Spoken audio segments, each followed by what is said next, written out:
Hi மக்களே, எல்லோரும் எப்படி இருக்கீங்க? நான் ரொம்ப நல்லா இருக்கேன். இன்னைக்கு காலையில் எங்கள் வீட்டில் என்ன சமையல்னால், சொரக்காய் இருக்குது பார்த்திங்களா, அது நாட்டு சொரக்காய் ஒரு தாத்தா விற்றுட்டு இருந்தாங்க. நான் நேற்று டயாலிசிஸ் முடிஞ்சு வரும்போது அப்போ ஃபஸ்ட்டு கேட்டேன். ஒரு ஒரு கொஞ்சம் பெரிய சொரக்காவே 20 ரூபா, அப்புறம் குட்டி குட்டி சொரக்காவாக இருந்துச்சு, இந்த சைஸில் தான். அதெல்லாம் 10 ரூபான்னு சொன்னாரா. உடனே நான் எல்லாமே வாங்கிக்கிறேன், ஏன்னா நாட்டு சுரக்காய் நல்லதுன்னு சொன்னோடனே அவர்கிட்ட இருந்ததே 5 பீஸ் தான். சரி நம்ம எல்லாத்தையும் வாங்கிடுவோம் அப்படின்ட்டு கேட்ட உடனே ரேட்டை வச்சு பண்ணி சொல்லிட்டாரு. அதுக்கப்புறம் நானும் கிட்னி பேஷண்ட்டு தான், கொஞ்சம் கம்மி பண்ணி கொடுங்க, சின்னதாக தான் இருக்குது அப்படின்னொடனே அப்புறம் அவரே கம்மி பண்ணி தந்துட்டார். 5 சுரக்காய் பக்கம் நாட்டு சுரக்காய் வாங்கிட்டு வந்தேன், 70 ரூபான்னு சொல்லி தந்தார். ஏன்னா அதுக்கப்புறம் அவர் மாற்றி சொன்னார், நானே 13 ரூபா கொடுத்து வாங்கிட்டு வந்திருக்கேம்மா அப்படின்ட்டு. சரின்ட்டு அப்புறம் ஒரு 5 ஆமாம் 4 5 6 சுரக்கா இருக்கும், 70 ரூபாய்க்கு வாங்கிட்டு வந்தேன். அதை தான் மக்களே கூட்டு வச்சேன். பாசி பருப்பு போட்டு கூட்டு வைக்கலான்னு பார்த்தா என்கிட்ட பாசி பருப்பும் இல்லை, துவரம் பருப்பு தான் இருந்துச்சு. அதை போட்டு பருப்பு வெங்காயம் எல்லாத்தையும் போட்டு கடைஞ்சி அதை ஒரு கூட்டு மாதிரி வச்சாச்சு. அப்புறம் வாழைப்பூ என் ஹஸ்பண்டு கடையில் விற்காத வாழைப்பூ இருந்திருக்கும் போல், அதை கொடுத்து விட்ருந்தாங்க ஒரு 4 இது. அதில் 1 எங்கள் அம்மா கொடுத்தேன், மிச்சம் 3 இருந்துச்சு. அதில் 2 மட்டும் நான் கூட்டு வச்சேன். வாழைப்பூ கூட்டு வச்சு அந்த கையெல்லாம் ஒரு மாதிரி கம்மு மாதிரி ஒட்டிக்கிட்டு மக்களே.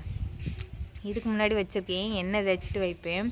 எங்கள் வீட்டில் இந்த காய்ச்ச எண்ணெய் தான் இருக்குதா, தேங்காய் எண்ணெய் தனி எண்ணெய் இல்லை. அப்புறம் இந்த காய்ச்ச எண்ணெய் போட்டு எண்ணத்துக்கு தேய்க்கணும்னு சொல்லிட்டு சும்மாவே இது பண்ணேன். அது ஸ்கின்னெல்லாம் இப்படி ஆயிட்டு, அது இன்னும் கொஞ்ச நாள் போயிடும்னு நினைக்கிறேன்.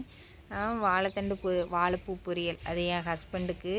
அது கிட்னிக்கு ரொம்ப நல்லது. அது எப்போன்னா கிட்னி ஆரோக்கியமாக இருக்கும்போது அந்த வாழைப்பூ பொரியல் சாப்பிடணும், அப்போ கிட்னிக்கு நல்லது.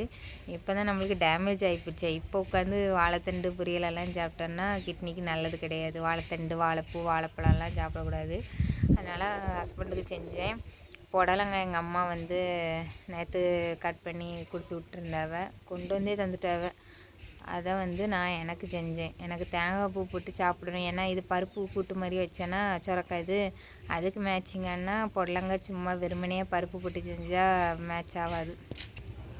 அதனால் கொஞ்சமாக தேங்காய், பெருஞ்சீரகம், வரமிளகாய் போட்டு அரைச்சி ரெண்டுலேயுமே மிக்ஸ் பண்ணி வாழைப்பூ பொரியல் எங்கள் ஹஸ்பண்டுக்கு, புடலங்காய் பொரியல் எனக்கு, அப்படி செஞ்சுட்டேன் மக்களே. பசங்களுக்கும் இதை தான் கொடுத்து விட்ருக்கேன்.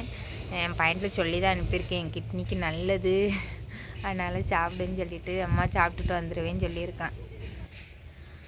அப்புறம் ஒரு சிஸ்டர் கேட்டிருந்தாங்க, அக்கா எதுக்கு வீடியோவே போடலை 2 நாளாக அப்படின்ட்டு.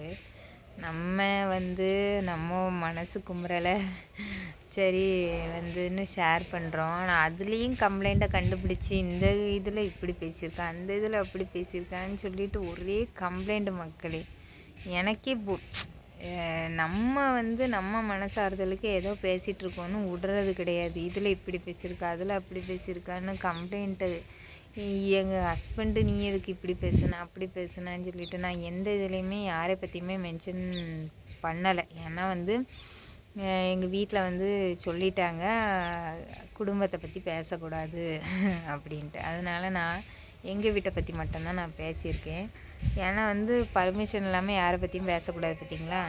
அதை நான் இது பண்ணது வேணால் என்னோடய ஆசைகள் மட்டும்தான் நான் பகிர்ந்திருக்கேன். அதுலேயும் கம்ப்ளைண்ட்டு கண்டுபிடிச்சி இப்படி அப்படிங்கும்போது எனக்கு வீடியோ எடுக்கிறதுக்கே இதாக இருக்குது. அப்புறம் ஒரு அண்ணன் கேட்டிருந்தாங்க, எதுக்கு அக்கா லைவ் வாங்கன்ட்டு. நான் இதுக்கு முன்னாடிலாம் லைவ்னால என்னன்னு தெரில மக்களே. ஆனால் லைவ் டைமிங்லாம் கேட்கணுமா, இல்லைன்னா அது எப்படி வரணும்னு தெரியல. யாராவது சொல்லுங்கள், லைவு இத்தனை மணிக்கு வாங்க, அப்படி தான் கம்ஃபர்டபுளாக இருக்கணும், ஒரு நாள் வந்துருவோம் லைவும் அப்படின்ட்டு நான் பார்த்துருக்கேன். அப்புறம் ஒரு 2 நாளாக மனசும் சரியில்லை மக்களே. எனக்கு தெரிஞ்ச அக்காவுக்கு உடம்பு சரியில்லை, பிரெயினில் நரம்பு வீக்கமாக இருக்கான். அது யாராவது இந்த வீடியோ பார்க்குறவங்க அந்த பிரெயினில் நரம்பு வீக்கமாக அது வெடிச்சிரும்னு சொல்கிறாங்களாம். நீங்கள் யாருக்காவது இந்த மாதிரி இருந்து ஹாஸ்பிட்டல் போய் குணப்படுத்திட்டீங்க, இல்லைனா இதுன்னா அந்த மாதிரி இருந்தால் ஷேர் பண்ணுங்கள் மக்களே, உங்களுக்கு தெரிஞ்சதை. ஏன்னா அவங்கக்கிட்ட கேட்டால் அவங்க வந்து இன்னும் 1 இயர் 6 மந்த்து தான் டாக்டர் சொல்லியிருக்காங்க அப்படின்னு சொன்னாங்களா. அது எனக்கு ரொம்ப கஷ்டமாக இருந்துச்சு. ஏன்னா அவங்களுக்கும் 2 பசங்க இருக்காங்க. வந்து அதனால் வந்து யாராவது இந்த மாதிரி உங்கள் ஃபேமிலிக்குள்ளேயே யாராவது வந்து பிரெயினில் இந்த மாதிரி நரம்பு வீக்கமாக இருந்து நாங்கள் ஆப்ரேஷன் பண்ணி சரியாயிட்டு இந்த ஹாஸ்பிட்டல் அப்படின்னு தெரிஞ்சால் சொல்லுங்கள் மக்களே. அந்த அக்காவுக்கு ஷேர் பண்ணுவோம், நம்மளும் போய் ஹாஸ்பிட்டல் பாருங்கள் அப்படின்ட்டு. ஏன்னா அந்த அக்கா வந்து என்கிட்ட சொன்ன வார்த்தை வந்து, நான் இருக்கிற வரை நான் உனக்கு மாதம் மாதம் 1000 தருவேம்மா அப்படின்னு சொன்னாங்க. அதுக்கப்புறம் அவங்களுக்கு வந்து இந்த மாதிரி கண்டிஷன் ஒன்று என்னால் மனசே எனக்கு அந்த 1000 அது இது அவங்க ஏதோ பரிதாபப்பட்டு நம்ம தர்றாங்கன்னு வச்சுக்கோங்களேன். ஆனால் வந்து அவங்களுக்கும் 2 பசங்க இருக்காங்க. அவங்க வந்து கண்டிப்பாக நல்லா இருக்கணும். அதுக்காண்டி வந்து உங்ககிட்ட உங்களுக்கு தெரிஞ்ச டாக்டரு இல்லைன்னா உங்களுக்கு தெரிஞ்சவங்க யாராவது வந்து இந்த மாதிரி பிரெயினில் வந்து நரம்பு வீக்கம் வந்து அது வந்து சரியாக இருக்குது, இந்த மாதிரி டேப்லெட் எடுத்து இல்லைன்னா ஆப்ரேஷன் பண்ணி சரியாக இருக்குன்னா சொல்லுங்கள் மக்களே. கண்டிப்பாக எனக்கு வந்து அது வந்து ரொம்ப மனசு கஷ்டமாகவே இருக்குது. ஏன்னா வந்து என்றைக்குனாலுமே பசங்களுக்கு தாய் இருக்கணும். ஏன்னா அந்த கடவுள் வந்து சின்ன சின்ன பசங்களாக வச்சுருக்கிறவங்களுக்கு இந்த மாதிரி நோயெல்லாம் கொடுக்குறாருன்னு தெரியல. ஒன்று வந்து உனக்கு இந்த மாதிரி நோய் வரப்போகுதுன்னா அந்த பசங்களையாவது கொடுக்காம விட்டுறணும். நீ வந்து சிங்கிளாகவே இருந்துட்டு அப்படியே போயிரு அப்படின்ட்டு.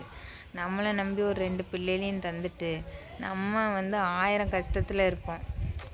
பிள்ளைங்களை இது பண்ணணும் வாங்கணும், அதுலேயும் இந்த நோயை நம்மளுக்கு தந்துட்டு இக்கட்டான இது. ஒரு மைண்டு சொல்லும் நீ பசங்களுக்கு ஒரு மைண்டு சொல்லுது நீ பசங்களுக்கு தொல்லை பண்ணாமல் போயிரு அப்படிங்கிற மாதிரி. ஒரு மைண்டு சொல்லுது நீ பசங்களுக்காண்டி இருந்து தான் ஆகணும் அப்படின்ட்டு. ஆனால் நான் கடவுள்கிட்ட வேண்டுறது இதுதான் மக்களே. இந்த குழந்தெல்லாம் வச்சுக்கிட்டு ஒரு ஏஜுக்கு மேலேனா கூட தெரியாது. சரி பசங்க வந்து வாலிப பசங்களாக இருக்காங்க அப்படி அப்படி இருக்காங்கன்னா கூட நம்ம வந்து சரி இனி பசங்க பிழைச்சிக்குவாங்க அப்படின்னுட்டு போகலாம். சின்ன சின்ன பசங்களை கொடுத்துட்டு ஒரு பெரிய நோயும் கொடுத்துட்டு அலைய விடுறாரு. எனக்கெல்லாம் வாழ்க்கையே ஒரு பக்கம் வெறுத்துரும். இந்த டயாலிஸ் தான் மக்களே, அலையிறதுக்கு முடிய மாட்டேங்குது. வாரத்தில் 3 நாள் அந்த டயாலிஸ் நாள் வந்தாலே மறுபடியும் அங்கே போய் உடனெல்லாம் போட மாட்டாங்க, வெயிட்டிங்கில் இருக்கணும். நிறைய பேஷண்ட்டு முடிச்சுட்டு அதுக்கப்புறம் போட்டு இங்கே வந்து சாயங்காலம் வர்றதுக்குள்ளே பெரும்பாடாயிருது. அதனால் நான் கடவுள்கிட்ட வேண்டிக்கிறது அப்படி தான். ஒன்றும் குழந்தையே கொடுக்கக்கூடாது. இல்லை குழந்தைய கொடுத்தான்னா குழந்தெல்லாம் நல்லா பெருசாகி ஒரு 20 வயசு ஆனதுக்கப்புறம் இந்த நோயினாலும் கொடுங்க. அந்த சின்ன பிள்ளையிலே இருந்துட்டு நம்ம விட்டுட்டு போகிற மாதிரி அந்த மாதிரி கொடுக்கக்கூடாது. ஏன்னா யாருமே பார்க்க மாட்டாங்க. அவங்கவுங்க அம்மாவை தவிர வேறு யாருமே பார்க்க மாட்டாங்க. ஏன்னா நான் இவ்வளோ பெரிய முழுமாடு மாதிரி வளர்ந்துட்டேன். இன்னுமே எங்கள் அம்மா இல்லைன்னா என்னால் இருக்க முடியாது. ஏன்னா வந்து பார்த்துக்கோங்க, எனக்கும் எங்கள் அம்மாவுக்கும் 3 தெரு தள்ளி தான். ஆனால் ஒரு நாளையில் ஒரு 4 நேரமாவது நாங்கள் ஃபோன் பேசிடுவோம். எங்கள் அம்மா ஃபோனை போட்டு எப்படி இருக்கா, ஏதாவது விழுந்து கிடக்காளான்னு தெரியாமல் அங்கிட்டிருந்து கடையிலேருந்து ஃபோன் போட்டுக்கிட்டே இருப்பாங்க. ஆனால் நிறைய பேரை நான் பார்த்துருக்கேன், அவங்க அம்மா ஊரில் இருந்தாலுமே ஊருக்கு கால் பண்ணி பேச மாட்டேங்கிறாங்க மக்களே. இப்படியே இருக்காங்க. ஆனால் வந்து நம்மளாலலாம் முடியல. ஆனால் முடிஞ்ச வரை வந்து உங்கள் அம்மாலாம் இருக்கும்போதே நல்லா ஃபோன் பண்ணி பேசி வாங்கி நல்லா பார்த்துக்கோங்க மக்களே. அவங்கவுங்க அம்மாவை அவங்கவுங்க தான் நல்லா பார்த்துக்கிடணும்.